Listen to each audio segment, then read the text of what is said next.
جس کو ہو درود سلام سے، تکلیف اس کو دیں گے رضا کے کلام سے۔ حضرت کے دیوانے اعلی حضرت کے، کس کے دیوانے ہیں؟ کوئی ایسا ہو نا تو اس کو مت کہا کرو، اس لیے کہ رب کی قدرت کیا ہے، یہ رب کی قدرت ہے۔ کسی کو مت کہا کرو، کسی کی آنکھ نہ ہو، کسی کا پیر نہ ہو، کسی کا ہاتھ نہ ہو، تو اس سے اس چیز کو مت کہا کرو ٹوٹا لگڑا کاڑا، ایسا مت کہا کرو، اس لیے کہ یہ رب کی قدرت ہے، رب نے اس نے کہا ہے، رب نے اسے کر دیا ہے، آج اسے کر دیا، ہو سکتا ہے کہ تمہیں کر دے تب، اس لیے مت کہا کرو۔ لیکن بچے کو جب اسکول کے لڑکے کہتے تھے کاڑی کہا گیا تو بچے کو برا گزرتا اور وہ اپنی ماں سے جا کے کہتا ماں میں اسکول نہیں جانا چاہتا ہوں، میں پڑھنے نہیں جانا چاہتا ہوں۔ ماں کہتی بیٹا بتا کیوں نہیں جانا چاہتا؟ تو بیٹا کہتا ہے ماں جب میں اسکول پڑھنے کے لیے جاتا ہوں نا تو وہاں کے جو میرے ساتھی ہیں جو لڑکے ہیں وہ کہتے ہیں کہ دیکھو کاڑی کا لڑکا آ گیا۔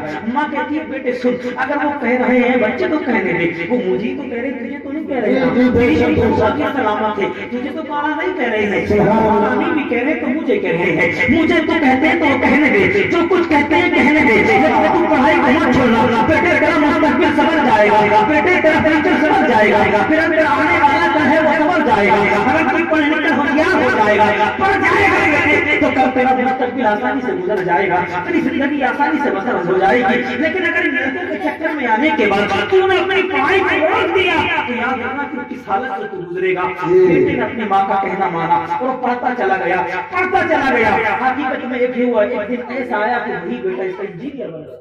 کیا ہوا اس کا بیٹا؟ انجینئر بن گیا۔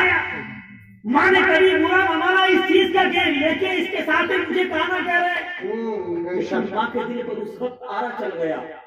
جب اس کے ساتھی اس سے ملنے کے لیے گھر پہ مکان پر آئے تو اس نے اپنی ماں سے کہا تھا ماں میرے کچھ دوست آ رہے ہیں، تم الگ چھپ جاؤ۔ ماں نے کہا بیٹا کیوں؟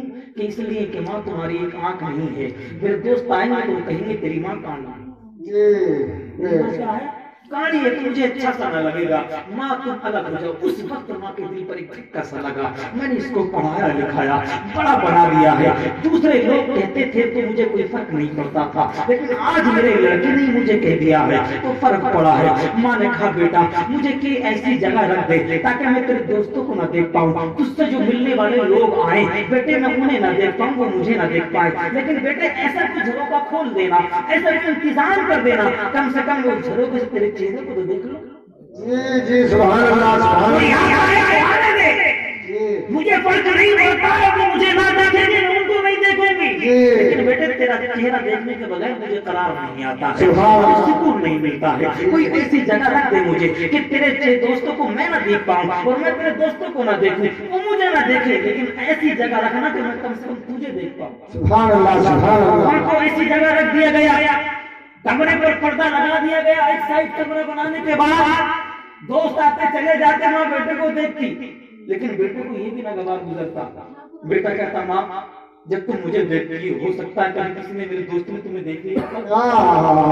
ماں کہتی ہے بیٹا اگر یہی تیری مرضی ہے تو میں تیرا گھر چھوڑ کر چلی جاتی ہوں۔ ماں گھر چھوڑ کر چلی گئی، بستی میں چلی گئی ماں، جو اس نے نیا گھر بنایا تو چھوڑ کر چلی گئی، اور بستی والوں سے کہا تھا ماں نے اے لوگوں سنو جب تک میں جیتی ہوں تمہارے درمیان رہوں گی، لیکن اگر میرا کبھی انتقال ہو جائے تو میرے بیٹے کو میرے دفن کی خبر مت دینا، مجھے اپنے ہاتھوں سے تم لوگ قبرستان پہنچا دینا، مجھے دفن کر دینا، لیکن میری ایک وصیت ہے، میں ایک خط لکھ رہی ہوں، تحریر کر رہی ہوں، یہ خط میرے مرنے کے بعد میرے بیٹے تک پہنچا دیا۔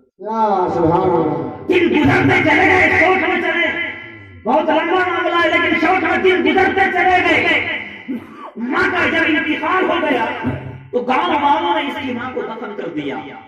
جب ماں دفن ہو گئی تو وصیت کے مطابق جو خط اس ماں نے لکھا تھا وہ اس کے بیٹے تک پہنچا دیا گیا، اور بیٹے تک جب خط پہنچا تو اس خط میں لکھا ہوا تھا بیٹا تو جاننا چاہتا تھا نا کہ میں کاڑی کیوں ہوں، میں کاڑی کیسے ہوئی، تو کاڑی ہونے کا جو عیب میرے اندر تھا تجھے بڑا برا گزرتا تھا وہ سنا ہوئی،